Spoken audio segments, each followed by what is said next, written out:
Test inteligencije na osnovu koga ćemo mi odrediti aktivnosti. Sad ću ja da vas poentiram. Vera, kad vas vidim, znam da za mene ima nade. Imaćete vi jednog dana harmoničnu porodicu. Ako imate porodicu, ja mogu da osnovim naciju. Evo ovako, Janja 6 poena, Maja 5 poena, a Mićo 4. Koliko? 4. Ja imam... 2 poena, Vera, najgluplja. Dobro, nije važno, važno je šta ima Jovanović. Saberite me, saberite. Jovanović 64 poena. Koliko? 64. Rekao da sam geni ljudi naučnik. Koje su moje aktivnosti? Sad ćemo da vidimo vaše aktivnosti. Vaše 64 poena, ovako bi bilo da...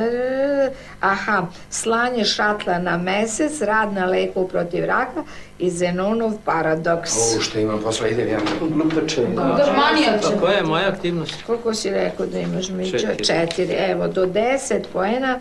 Slaganje 20 duplo Lego kocke, ali da ne padne. Vera, pa to ume malo dete.